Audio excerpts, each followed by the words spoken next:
et qu'on ne peut pas uniquement s'appuyer sur le cycle de 5 ans qui avait été prévu dans l'accord de Paris, ou en tout cas il y a un appel politique à dire aux pays qu'il faut qu'ils soumettent des NDC alignés avec les objectifs de long terme de l'accord de Paris. C'est-à-dire, réinterroger, est-ce que votre NDC est aligné avec l'objectif 1.5 ?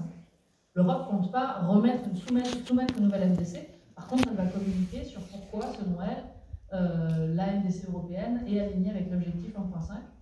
Je vois quand même une possibilité pour qu'il y ait des choses nouvelles par rapport à ça. C'est plusieurs types de pays. Les pays qui n'ont pas encore soumis leurs engagements, il y en a.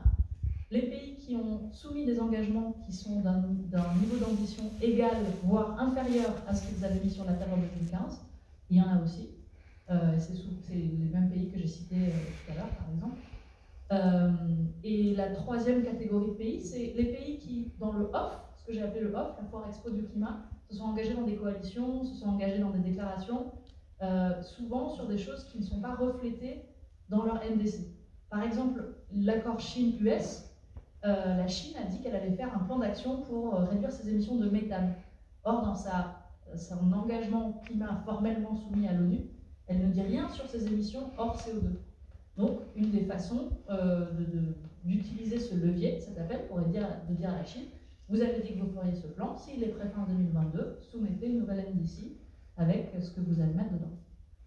Le deuxième élément très marquant et qui a peut-être capturé le plus les gros titres, c'était que pour la première fois, on a une mention, un appel à mettre fin aux subventions aux énergies fossiles inefficaces et un appel à diminuer le charbon lorsqu'il n'est pas accompagné de CCS, de capture et de stockage de carbone.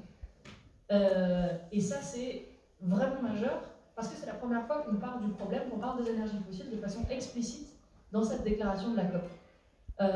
C'est un peu frustrant de réaliser qu'on est à la COP26, c'est la première fois qu'on parle de ce problème-là. Néanmoins, c'est quand même un vrai progrès. Peut-être un mot d'une polémique qui a beaucoup attrapé, qui a encore fait les gros titres, c'est le fait qu'au départ, on parlait de sortir du charbon et qu'en fait, on a atterri sur diminuer la production et consommation de charbon. Et l'Inde et la Chine, notamment, ont été extrêmement pointés du doigt. Je pense que la défense mise en avant par l'Inde, c'était de dire nous, on voulait bien parler de sortie, mais à ce moment-là, on parle de sortie de tous les fossiles. Parce que le charbon, c'est très important dans les pays émergents comme l'Inde et la Chine. Or, le gaz et le pétrole, c'est une addiction qui est beaucoup plus le fait des pays développés. Donc, à ce moment-là, mettons tout sur la table. Bon, c'est une des sortes d'explications qu'on peut voir derrière cette diminution du texte. Néanmoins, le fait qu'on ait quand même gardé cette référence au charbon, c'est très significatif et ça veut dire que dans des pays où avant c'était très difficile politiquement de mettre ça sur la table, on va parler de la sortie du charbon et ça c'est une vraie avancée. La finalisation du rulebook, c'est un petit peu pour les accros aux négociations, je ne sais pas si vous en faites partie, mais il y a les règles de mise en œuvre de l'accord de Paris qui sont d'un détail assez dur à suivre. C'est parfois un peu ennuyeux. Néanmoins, regardez comme le président de la COP 24 était content d'avoir réussi à adopter l'ensemble des règles de mise en œuvre. C'était en 2018. Or, certains chapitres ou certaines règles d'opérationnalisation de ces règles n'avaient pas été encore adoptées.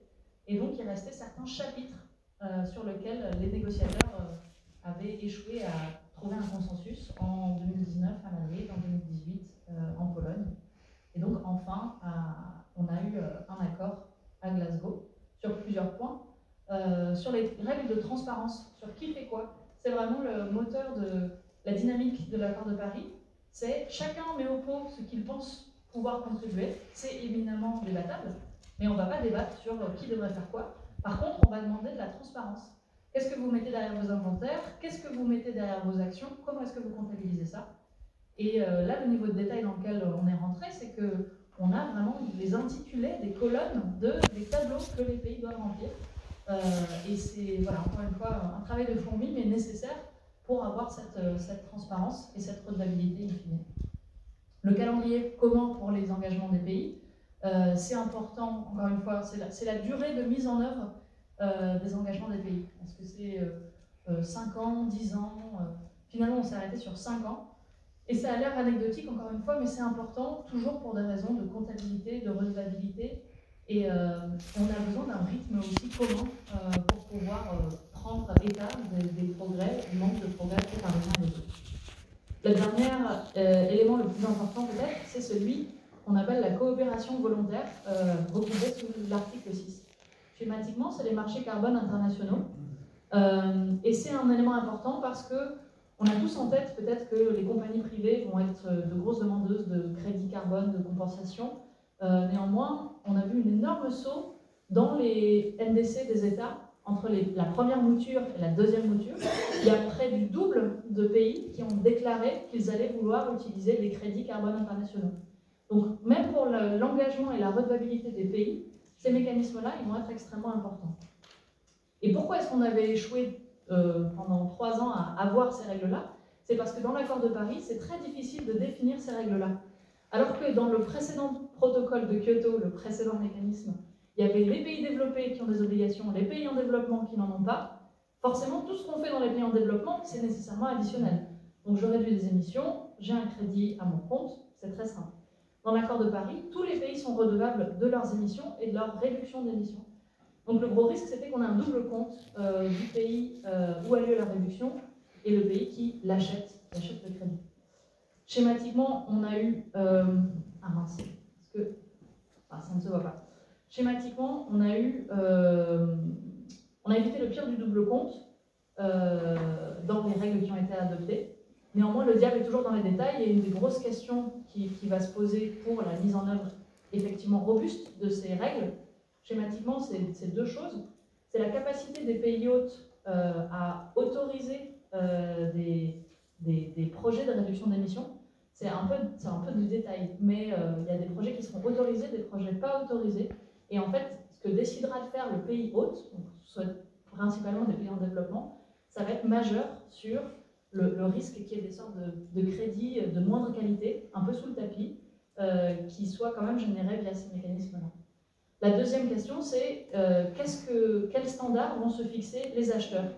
On sait que par leur décision d'achat, les acheteurs, qu'ils soient des pays ou des compagnies, vont avoir le pouvoir de fixer un niveau de standard élevé et de donner un prix plus élevé aux crédits de meilleure qualité qui correspondent à de vraies réductions d'émissions. Et de ce point de vue-là, c'est intéressant de voir que les pays signataires des principes de San José, donc c'est une coalition de pays avec des pays européens, des pays latino-américains, des pays des petites îles en développement, schématiquement, qui ont dit, pour nous, des règles robustes, voilà ce que c'est. C'était les principes de San José, c'était en 2019 à Madrid, pour dire qu'on préfère ne pas avoir de règles plutôt que d'avoir des mauvaises règles. Cette année, les pays de San José ont dit, on va plaider pour une application la plus ambitieuse possible de ces règles de mise en œuvre, parce qu'on voit bien que si on ne décide pas d'acheter des crédits de meilleure qualité, on risque quand même d'avoir des crédits qui vont se balader, qui ne vont pas correspondre à des vraies réductions d'émissions. Le troisième élément important, c'était la question de la finance. La deuxième raison pour laquelle cette COP a été une grande deadline, il y avait une grande échéance, c'était outre les NDC, le fait qu'arrivé à échéance, un engagement pris en 2009, donc il y a 12 ans, pour mobiliser 100 milliards de dollars par an à partir de 2020. Et c'était une promesse très symbolique qui correspond à rien en fait. Ce montant de 100 milliards, il n'est pas du tout ancré dans une évaluation solide de qu'est-ce que sont les besoins. J'aimerais bien savoir d'où ça sort parce que j'ai vraiment cherché pendant quelques heures. Et très bien, super. Je veux bien la petite histoire. Je me suis vraiment posé la question. En tout cas, c'est symbolique, mais c'est d'autant plus dommage de reconnaître que les pays développés n'ont pas réussi à tenir cet objectif. On le savait avant Glasgow, parce que l'OCDE disait en 2019, vous avez plutôt mobilisé 80 milliards au lieu de 100, donc il y a un écart important. Et pour essayer d'apporter une réponse politique, le Canada et l'Allemagne ont finalement fait la tournée des pays pour essayer de comprendre de manière indicative quels sont les flux que vous pouvez penser pouvoir débourser dans les années qui viennent et quand est-ce qu'on atteindrait ces 100 milliards. Et la réponse était en 2023. Donc c'est ça la réponse qui a été apportée sur cette question-là. L'outcome, c'était le résultat, c'était de dire on est vraiment désolé de ne pas atteindre les 100 milliards, on espère les atteindre au plus tard en 2023. Donc là encore, c'est un aveu que le compte n'y est pas. Et la façon dont on essaye un peu de rattraper cette mauvais état de fait, c'est qu'il y a par contre un engagement qui représente une vraie avancée de doubler les financements pour l'adaptation. Et ce qui est important, c'est que ce n'est pas doublé en part relative, mais c'est doublé en valeur absolue, c'est-à-dire doublé en 2025 par rapport à la valeur de 2019. Donc c'est un vrai doublement. Et le troisième avancée, je dirais, majeure, c'est qu'on décide de créer un programme de travail pour commencer à réfléchir sur qu'est-ce que ça devrait être le prochain objectif de finance climat après 2025. Une fois qu'on aura atteint les 100 milliards pendant quelques années, quel nouvel objectif on devrait se fixer? C'était encore une fois un accord des précédentes COP.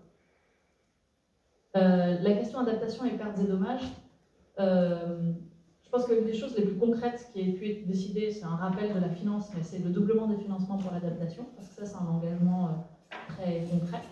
Après, on a deux choses à mentionner. Un, c'est le lancement d'un programme de travail sur l'objectif mondial d'adaptation, pour dire la question n'est pas juste combien de financement on arrive à mettre sur la table, mais qu'est-ce qu'on en fait et comment on arrive véritablement à réduire la vulnérabilité aux impacts du changement climatique.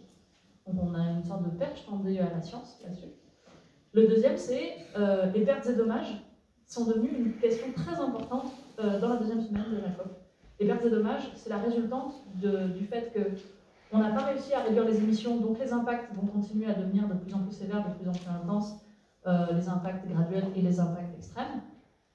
Et en même temps, beaucoup de pays n'ont pas les moyens de s'adapter aux effets du changement climatique, et donc de cette sorte de résultante de ces deux facteurs découle qu'il va y avoir des effets du changement climatique auxquels on ne pourra pas s'adapter. Et c'est ce qu'on regroupe sous l'appellation, qui a tout sens conceptuellement parlant, de pertes et dommages, pertes et préjudices. C'est très sensible politiquement parce que ça ouvre la question des réparations ou des compensations. C'est-à-dire, nous, pays vulnérables, on n'a pas du tout causé le changement climatique. Vous êtes les plus gros émetteurs historiques, vous, les États-Unis, vous, telle compagnie pétrolière, et on pourrait ouvrir la voie à du contentieux. Et d'ailleurs, c'est une voie qui est explorée par les îles Tuvalu, qui ont commencé à essayer de créer un groupe, une commission spéciale auprès de l'ONU pour voir si, à travers les traités sur le droit de la mer, on arriverait à ouvrir des voies pour avoir du contentieux, justement, sur cette question-là. Donc pas d'écusonnant et trébuchant, mais en tout cas, on ouvre la question des financements pour la première fois, et on a un programme de travail sur 2 ans. Tout ça, ça a été vu comme un peu frustrant par certaines personnes. Il y a notamment la première ministre des Barbades qui a mentionné qu'elle proposait par exemple de créer une taxe sur la vente des fossiles, sur la vente du pétrole en particulier, si je me rappelle bien, pour dire si on a une taxe de 1% des ventes, on lèverait 70 milliards de dollars par an et on pourrait décaisser cet argent-là aux pays touchés par des événements extrêmes qui les affectent sur plus de 5% de leur PIB national. C'est une proposition et on va en avoir beaucoup d'autres, je pense, dans les années qui viennent. Sur les côtés économie réelle, c'est un terme fourre-tout pour dire qu'il y avait beaucoup de coalitions. Je les mentionne rapidement, sur la déforestation, sur le méthane, sur la fin de vente des véhicules électriques. Il y a eu des pays qui sont engagés à soit arrêter la déforestation à partir de 2030 et avec, pour la première fois, des financements attachés, soit pour le cas du méthane, de réduire les émissions de méthane de 30% d'ici à 2030. C'est la première fois qu'il y a des engagements pris sur le méthane en particulier. Et sur le transport, voilà, des gouvernements qui disent en 2035 ou 2040 pour les pays en développement, on arrête de vendre des véhicules non électriques. L'Afrique du Sud a eu une offre de coopération particulière où en gros beaucoup de pays donateurs, les États-Unis, l'Europe et quelques pays européens, ont dit qu'ils allaient aider la compagnie électrique Eskom à sortir du charbon.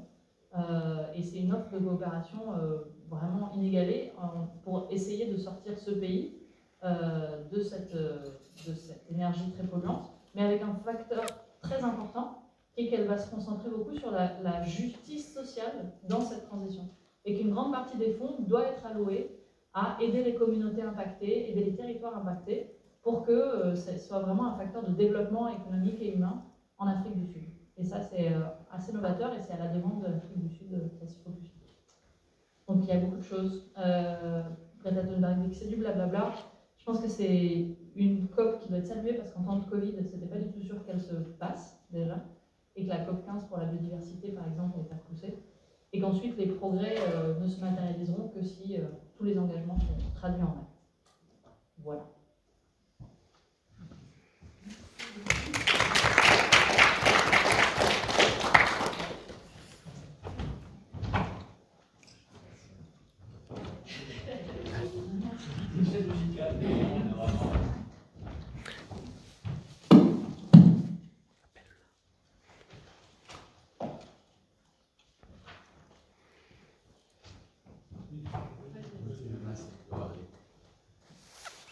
Très bien, donc bonne journée, bon après-midi à tout le monde. J'avoue que Lola a déjà dit quasiment tout ce que je voulais dire. Donc c'était un peu difficile à préparer parce que je savais qu'elle allait faire une présentation assez large et assez complète sur ce qui s'est passé. Donc je vais me focaliser sur quelques points, j'espère complémentaires, mais avec beaucoup de points qui se recoupent avec ce que vient de dire Lola. J'étais dans une réunion il y a quelques jours où quelqu'un a dit d'emblée que la COP26 de Glasgow était simplement un échec. Et je comprends la frustration, parce que lorsqu'on regarde le rapport du groupe 1 de GIEC qui a été publié il y a quelques mois, et on voit là où on est aujourd'hui, le slide de Lola, on voit bien ce que font les objectifs des pays en termes de réduction des émissions sur le siècle. Déjà, le fait que beaucoup de scénarios, on est toujours dans une augmentation d'ici 2030, et même lorsqu'on totalise ces objectifs de neutralité mi-siècle, d'une qualité assez débattue. On peut débattre vraiment de la qualité de ces objectifs qui, pour beaucoup, sont très creux pour l'instant. On est toujours loin de limiter le réchauffement à 1,5. Cela étant, moi je pense qu'à Glasgow, on a quand même fait quelques progrès. C'est une conférence difficile à organiser à cause de la pandémie. Évidemment, on a pris un an de retard et toutes les réunions de préparation ont été perturbées avec un passage en ligne, mais avec beaucoup de difficultés d'organisation, accès équitable, notamment pour les pays en développement, et tout simplement organiser des réunions virtuelles pour des gens partout sur la planète. Il faut toujours choisir quand même exactement à quelle heure on organise les choses. Donc cette préparation fut difficile, néanmoins, arrivé à Glasgow, on a fait tout ça. Il y a eu, je pense, une très bonne, une véritable volonté des délégués de parvenir, de participer à la conférence et de parvenir à des résultats et d'agir. C'était donc une conférence plus positive que je ne m'attendais. Je pensais que ça allait être une conférence difficile avec toutes les crises qui allaient se converger. Donc il y a beaucoup de tensions sous-jacentes, il y a beaucoup de problèmes dans le monde qui vont impacter de plus en plus sur notre capacité à agir, notamment les tensions géopolitiques qui montent, qui étaient mentionnées tout à l'heure. Je pense Deepak dans sa présentation en passant. Néanmoins, c'est une conférence où on a quand même mis un certain nombre de choses en place. Donc, comme vient de dire Lola, on a achevé les travaux sur les règles d'application de l'accord de Paris. Je n'entrerai pas dans le détail de tout ça, mais c'est ce qui est vraiment essentiel maintenant pour que tous les pays puissent pleinement mettre en œuvre l'accord de Paris. Et je pense que la partie transparence est vraiment centrale, parce que si on n'arrive pas à faire le reporting qui est nécessaire pour la crédibilité et créer la confiance dans le système, c'est sur ça que se repose vraiment l'accord de Paris, ça n'avancera pas. On a pris 1 an de retard à cause de la pandémie. Maintenant, les pays ont vraiment 2-3 ans maximum pour mettre ça en place sur le plan national. Et l'assistance aux pays en développement sera critique pour que tous les pays puissent vraiment participer au système de reporting à partir de 2024, parce que commence réellement le système. Un point, c'est pas le point principal de discussion à Glasgow, mais je pense que c'est important d'avoir en tête. On voit maintenant se dessiner clairement la fin du protocole de Kyoto. Nous avons terminé la deuxième période d'engagement il y a 1 an maintenant. On a pris note de tout ce qui s'est passé, c'est tout ce qu'on a fait vraiment là-dessus. Et on commence à préparer le passage de tous les instruments qui étaient établis sous le protocole de Kyoto, essentiellement sous l'accord de Paris maintenant. On a déjà fait ça pour le fonds pour l'adaptation, qui passe pleinement sur l'accord de Paris lorsque le financement généré par le prélèvement sur le mécanisme de l'article 6 commence à produire de flux de financement. Il y a eu une décision prise à Glasgow sur le mécanisme pour le développement propre, qui effectivement met fin au fonctionnement actif du MDP, parce qu'il y avait quelques doutes jusqu'ici si on continue à enregistrer des projets, etc. pour l'avenir, et il commence à regarder vers la fin du système dans quelques années. Cela étant, les pays continuent à faire le reporting pendant 2 ans, avant 3 ans pour que ça soit terminé. Et on se dessine vers le moment où on va quand même fermer cet aspect-là. Mais je pense que le vrai débat ici se porte sur un certain nombre de thèmes qui évoluent, et on voit un changement de l'importance de ces questions. Déjà, la question de l'ambition et de l'action sur l'atténuation, je ne reviendrai pas sur le détail que présentait Lola. Clairement, c'était politiquement et d'un point de vue du climat l'élément le plus important de la conférence. On va voir jusqu'où chaque pays décide de revoir sa contribution nationale en 2022 pour vérifier son alignement sur l'objectif d'un 5. Je pense que la plupart des pays vont dire « mais mon objectif est aligné sur un 5 ». Et malheureusement, ce n'est pas le cas. Même nous-mêmes, même en Europe, on ne peut pas dire qu'on est aligné sur un 5. Donc il y aura un moment intéressant lorsqu'on arrive à Sharm el-Sheikh l'année prochaine pour voir comment cette invitation a été traitée et qui a vraiment revu sa copie. Et surtout ensuite, vers 2023, avec le bilan global en perspective. Mais je pense que c'est important de voir que les partis voulaient que ce ne soit pas que l'atténuation qui soit renforcée. Il y avait vraiment une pression très forte des pays en développement pour que ces questions de redressement de la situation portent aussi sur l'adaptation. C'est un sujet qui monte depuis longtemps dans l'importance des travaux de la Convention climat et de l'accord de Paris. Mais je trouve que cette pression était encore plus forte cette année. C'est une véritable priorité de l'Afrique, notamment, qui a poussé beaucoup pour que les travaux sur les progrès vers l'objectif global de l'adaptation soient formalisés après Glasgow. Cet objectif est relativement simple à décrire, c'est renforcer la capacité d'adaptation des pays, renforcer la résilience et réduire la vulnérabilité. Mais comment on va mesurer les progrès vers ces objectifs? Et c'est sur ça que va porter les travaux des prochaines années, pour donner de la substance à ces questions de l'adaptation et les progrès des pays vers ces actions. En parallèle, je pense que Lola a mis adaptation et perte et préjudice sur la même ligne. Je pense que ce qui est très clair maintenant, c'est une séparation entre ces deux sujets. L'adaptation et la perte et préjudice, c'est pas tout à fait la même chose. Il y a des liens très forts. Les deux, c'est une réponse aux impacts des changements climatiques. Mais l'adaptation, c'est ce que je viens de décrire. On a la capacité d'adapter, on renforce la résilience, on réduit la vulnérabilité. Mais parfois, on ne peut pas faire tout ça. Et on subit des impacts. Et c'est ça la troisième partie de cette équation, de ce triangle. Ce sont des impacts qu'on subit.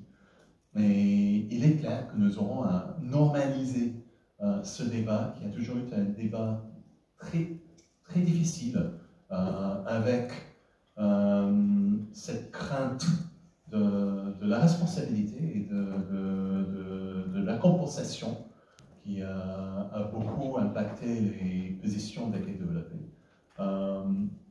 Mais néanmoins, l'importance d'explorer le sujet en mettant de côté ces questions, c'est ce qu'on a fait à Paris, mais on a toujours du mal à avancer dans l'exploration, non seulement du débat autour du sujet, mais entrer dans le vif de la mise en œuvre des actions Et c'est ça la demande de la plupart des pays en développement, notamment l'Afrique, encore une fois, et les États insulaires et les pays les moins avancés.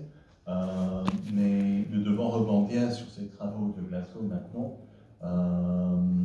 La mise en place de réseaux de Santiago pour mobiliser les différents acteurs dans ce domaine, mais maintenant commencer à parler sérieusement de comment on va mobiliser un financement et un appui technique au pays dans ce domaine. On ne peut plus faire la passe là-dessus. Sur les finances, je ne reviendrai pas non plus sur le débat qui est clairement critique et fait le lien vraiment avec la première partie de la discussion de cet après-midi. Mais je voulais juste souligner l'exemple cité par Lola de l'Afrique du Sud et de ce partenariat noué par l'Union européenne, la France, l'Allemagne, le Royaume-Uni et les États-Unis, qui s'engagent à mobiliser de l'ordre de 8,5 milliards pour aider la transition juste dans le domaine de l'électricité et la sortie du charbon avec Eskom. Je pense que se pose une question qui surgissait de débat de la première partie.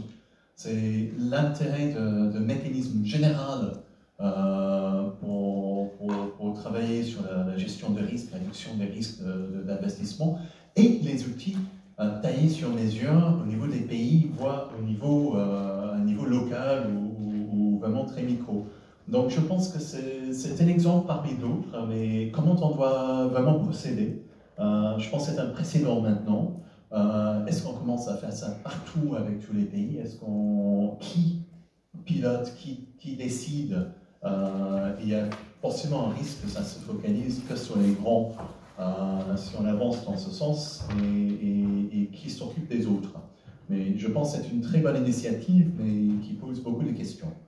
Donc pour terminer, on va maintenant on a même les pays hôtes des 2 prochaines COP, l'Égypte à Sharm el-Sheikh dans un an, où l'accent sera très clairement sur les 3 sujets qui ont dominé cette partie finance, perte et préjudice et l'adaptation des sujets. C'est une COP africaine et ces thèmes sont vraiment à l'honneur. Et je pense qu'il faudra prévoir des avancées sur les 3, sur la mise en œuvre, mais également où est-ce qu'on se dirige par la suite. Et ensuite, ce sera aux Émirats en 2023. Et là, ça va être vraiment dominé par le bilan global, le premier vrai bilan global qu'on va mener, la situation, où est-ce qu'on est, et surtout comment revoir la copie encore une fois pour relever l'ambition et réduire enfin l'écart vers les 1,5 et la mise en œuvre. Et à cet égard, la contribution de la science qu'on aura avec les rapports du groupe 2 et du groupe 3 du GIEC l'année prochaine, ça va être un intrant essentiel. Et je regarde vers Jean-Charles parce que je pense que le groupe... Non, j'allais dire, je regarde vers Jean-Charles parce que je pense que c'est la partie du groupe 3 en particulier qui va être critique. C'est le groupe qui a toujours été le plus difficile à utiliser dans les négociations sur le climat. La partie du groupe 1, on a pu saluer, on a pu noter avec grande inquiétude les messages scientifiques cette fois-ci à Glasgow. Mais la grande difficulté, c'est lorsqu'on commence à regarder sur ce qu'on peut faire et les stratégies d'une véritable décarbonation totale. Et c'est ça dont on a besoin pour le bilan global et ces informations. Un dernier point, il y a 2 sujets qu'on n'a guère traités réellement jusqu'ici, mais qui doivent vraiment entrer dans le débat. Le premier, c'est qu'est-ce que va vraiment dire la neutralité et net zéro. C'est vrai qu'il y a beaucoup d'annonces ces derniers temps des objectifs net zéro des pays. On peut s'en féliciter. Il y en a qui, comme on a déjà dit, qui sont d'une qualité quelconque, voire tout simplement que de la com.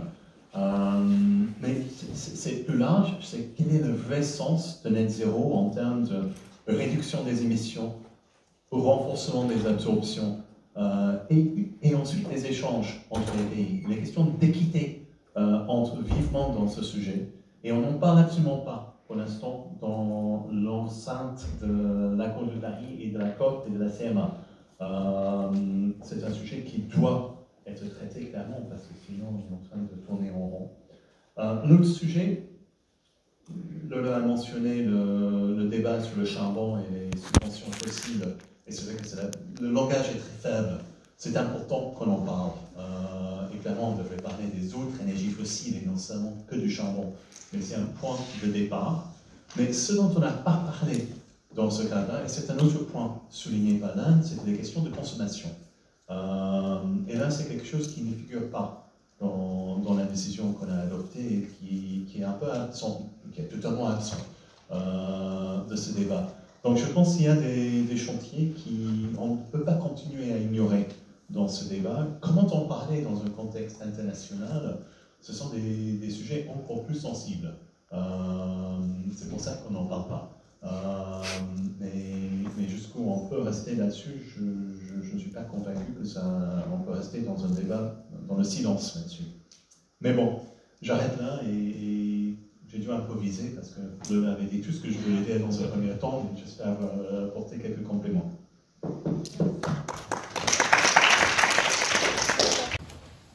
J'ai prévu, là, très précis, j'ai que 2 transparents, mais je vais parler un peu plus sur un sujet. Voilà. Les 2 transparents, c'est pour leur poser une question, vous allez comprendre pourquoi. D'accord, je vais prendre une casquette du gars qui a la solution en tête, puis je vais leur demander à la fin pourquoi ça ne marche pas, et vous voyez, c'est une sorte de jeu de scène. La question c'est la suivante, il faut, bon, certains me connaissent ici, pas tous, mais j'ai commencé ma carrière, et il y aura à partir de l'année prochaine le 50e anniversaire du CIRED qui va commencer. Mon premier travail, j'avais 22 ans, pour la préparation du programme des Nations Unies sur l'environnement à Stockholm, ça correspondait à la Barbade, là, une taxe. C'était une taxe sur les échanges de transport de pétrole et tout ça, un petit peu dans le monde, pour financer des fonds de développement propres pour les pays en développement. C'était pour les Nations Unies. Là, j'avais 22 ans. J'ai fait ça avec double décimètre. À l'époque, il n'y avait pas d'ordinateur aussi puissant que maintenant, il calcule à la main. Voilà.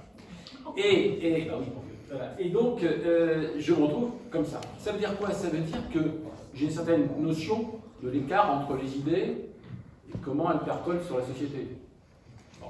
J'étais à Kyoto, je le sais, j'étais fortement négociateur, j'étais contre, je pensais que ce protocole n'avait jamais marché, je me suis battu pour qu'il marche, il n'a pas marché. Je sais ce que ça veut dire d'être quelque part dans une COP et de se dire comment on fait pour que ça marche. Alors, quand même, de là, je préfère dire quand même quelque chose de très important qui paraît dangereux. Je prends un risque, vous allez comprendre pourquoi tout de suite. Je trouve très dangereux ce que j'entends sur les COP échoues. Les COP, c'est quoi? C'est le reflet du monde. Les COP, c'est qui? C'est des gens qui représentent des nations, bien ou mal. Mais c'est tout. Mais c'est très bien, parce que si vous cassez ça, là, c'est pas simple, vous cassez tout, quoi. Et vous allez voir sur cette affaire pourquoi c'est important. Sur la finance. C'est très important, je vais vous expliquer pourquoi, je ne vais pas vous faire tout ça, mais vous allez comprendre. Et je prends le risque, parce que quelqu'un m'a dit, qui est assez célèbre dans une revue, que qui critique Greta Thunberg est quelqu'un qui méprise les jeunes ou qui a une vision patriarcale des femmes. Je pense qu'il faut se libérer de l'injonction Greta Thunberg. Que ça veut dire engueuler les gouvernements. Mais bon Dieu, on engueule le peuple. Attendez, on accepte ça? Attendez, il faut regarder les mécanismes.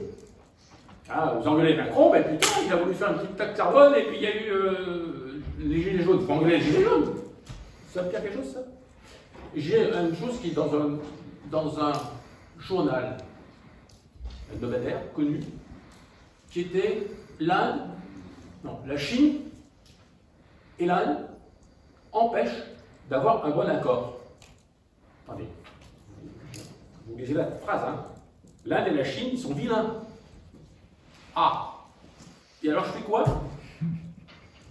C'est-à-dire qu'on a laissé un name and shame dans la tête qui, à mon avis, est un des gros obstacles à ce que ça avance. Parce que le gouvernement, il se fout, pression. Et qu'est-ce qui se passe sur l'accord? c'est qu'à Paris, je suis tout à fait partisan de l'accord de Paris, il faut faire attention que l'accord de Paris ne soit pas en fait un théâtre qui petit à petit crée de la défiance. Bien sûr, je pense le contraire, je pense qu'on va y arriver. Mais je fais exprès de prendre une posture différente. Regardez ce qui se passe. L'accord de Paris, on dit les gens viennent avec ce qu'ils peuvent, et ensuite on va les aider à faire mieux. C'est très bien ça. Mais attendez, on peut déraper. On peut dire, ah, c'est pas assez. Bon, ben, le prochain coup, je vais faire mieux. Puis je mets du CH4. Puis le Brésil qui accepte de signer sur le CH4. C'est impossible, ce qu'ils ont signé. Mais l'autre, il disait comme ça, je vais être mieux vu. Bon. Et alors, ce qui est très bien, c'est qu'il y a plus d'engagement, mais plus de gaps, qui ne sont jamais suffisants. Donc plus de demandes, et donc plus de financement. Mais oui, on va vous en promettre. Et ça va venir. Et pendant ce temps, les gens sur le terrain, ils disent, mais putain, il ne vient pas chez nous, ce financement.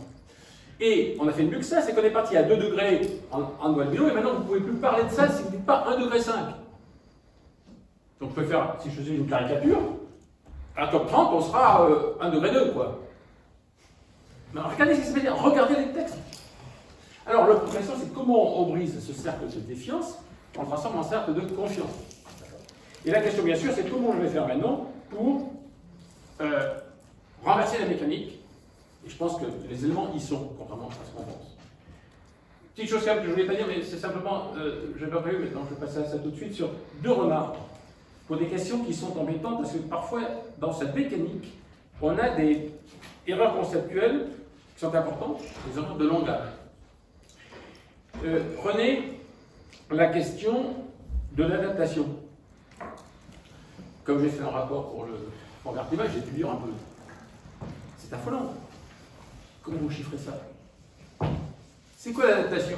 L'adaptation, c'est aussi qu'il y ait des écoles, c'est qu'il y ait de l'irrigation, c'est qu'il y ait des circuits d'assainissement de l'eau. Comment vous séparez ça du développement en tant que tel? C'est impossible.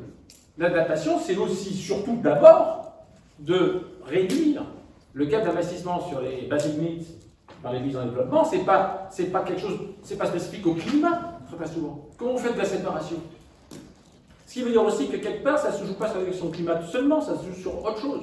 Il y a un excellent travail qui a été fait, alors il est maintenant très cité, il n'est pas cité du tout, parce que vous avez les grandes organisations qui sont là à dire on a besoin de beaucoup d'argent, ce sont des milliards, puisqu'il y a des milliards, il mieux que ça vaut. Ouais, si c'est si cher que ça, on ne le fera pas. Et il y a un très bon travail de Rosenberg et fait, je dis parce que c'est la Banque mondiale, c'est une de mes anciennes étudiantes, donc je suis relativement fier, qui vous démontre que les besoins d'adaptation par les pays en développement, ça donne une multiplication par 4 des investissements sur le temps de infrastructure. Mais ensuite, elle dit attendez, mais si maintenant on fait ça bien, et si on l'intègre, c'est pas par 4, mais c'est par 2. C'est beaucoup mieux. Elle explique pourquoi. Mais pour ça, elle a redéfini l'adaptation en qu'est-ce que c'est que le développement. On n'a pas fait d'adaptation, c'est parmi du reste. D'ailleurs, elle n'emploie pas le mot. Mais vous voyez, ça veut dire que dans la négociation, les gens vont utiliser le mot adaptation, et on sait bien que ce mot n'est pas le meilleur, mais c'est celui qu'il faut quand même. D'accord? Ça, c'est une parenthèse importante sur la déconnexion par rapport à la science, et ce que tu as dit aussi sur la neutralité carbone. Enfin, c'est la même chose. On aura des problèmes comme ça, mais qui sont normaux, qui sont humains. C'est pas le problème. Alors, quel joue maintenant le rôle de la finance? Je vais être plus transparent et une question. Vous avez entendu Michael Gray, vous avez entendu Deepak Datta, vous avez entendu mes collègues. On a fait un texte de 2 pages qui raconte ce que je mets là. Et comme évidemment on a dit qu'on était obscur, on va essayer d'être simple. Finance, c'est pas simple. Vous avez ici, pour que ça marche, il faut qu'il y ait des initiatives de projets qui y croient, qui mettent leur pognon dedans. C'est tout simple. Je fais exprès de passer un peu grossièrement, parce que la finance, c'est pas ça, c'est très concret. Ils mettent leur fric.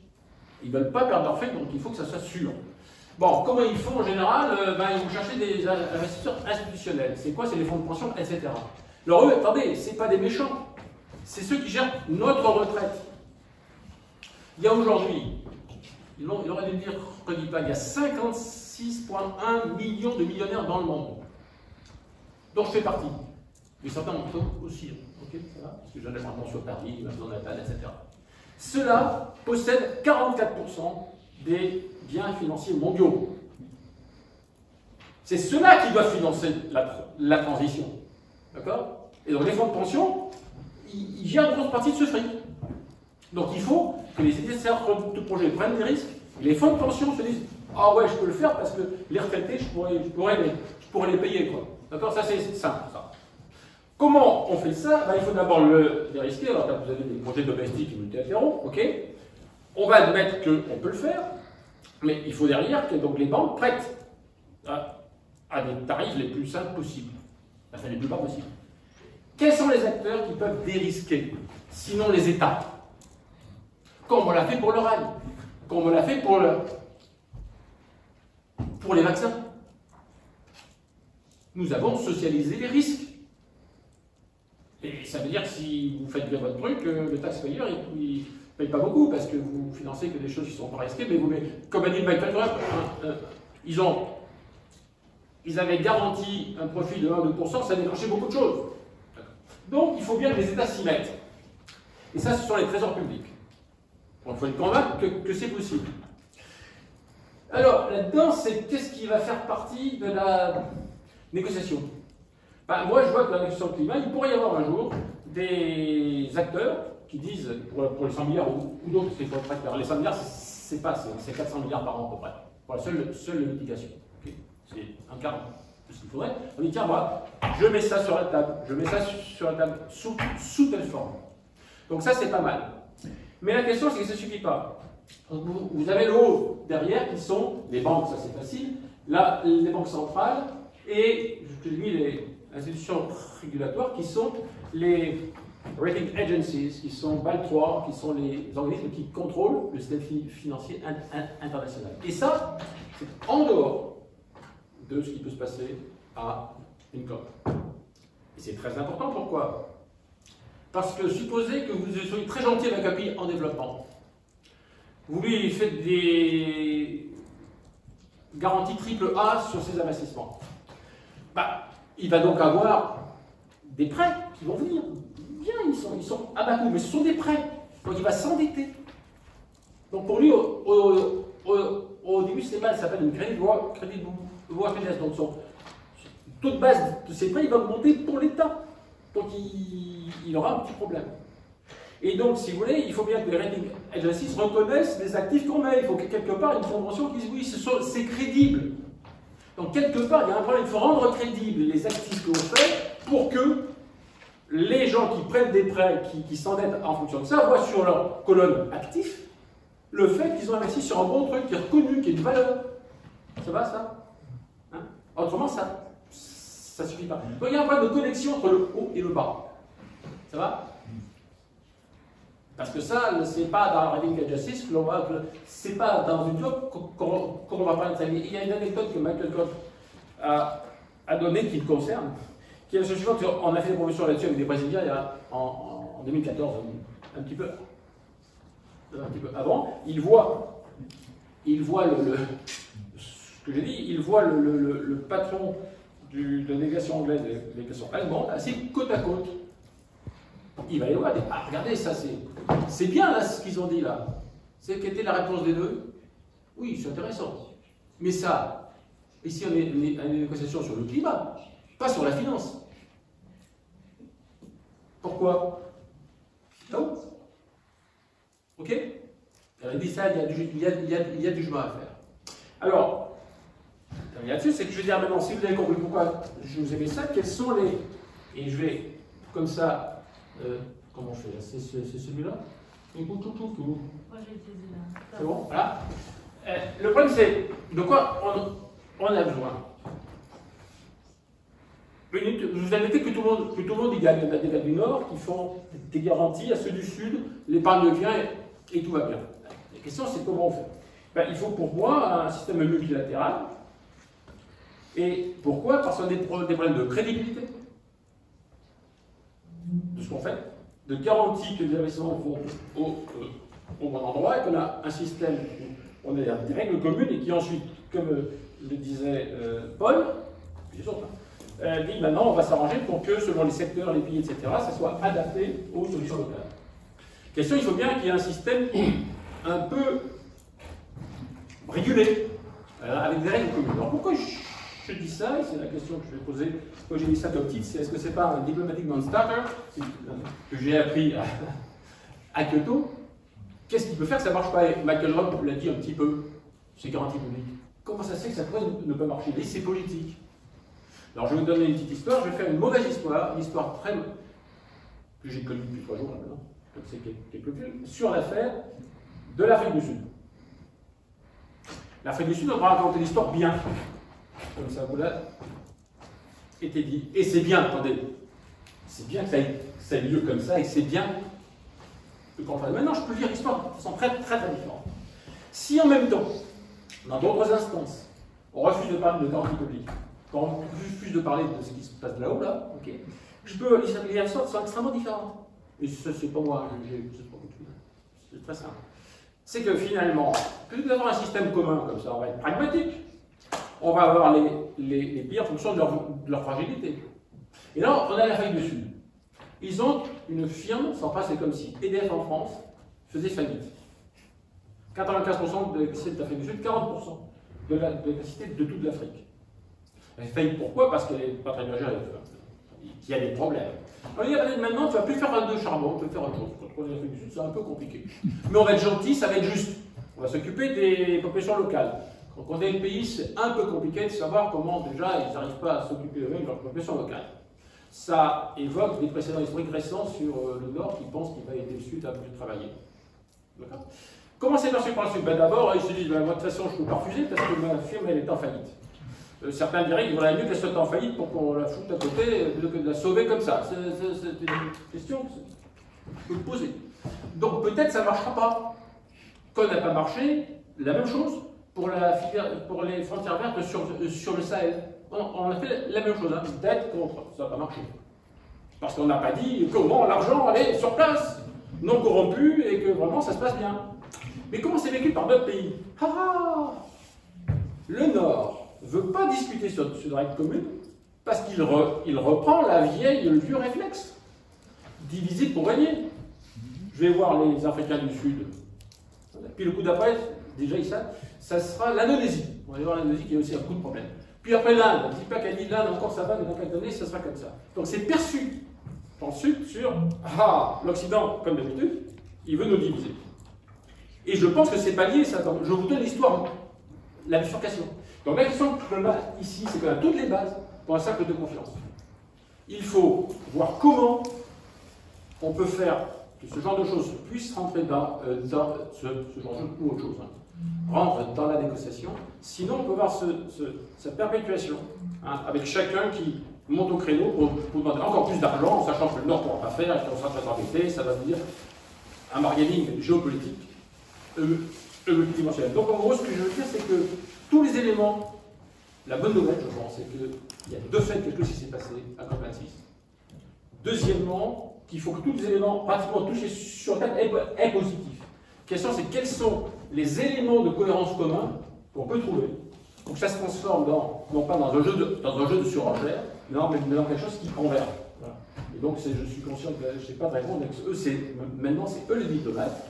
Alors, comment on fait que ce que j'ai raconté ne soit pas un non-starter? Merci.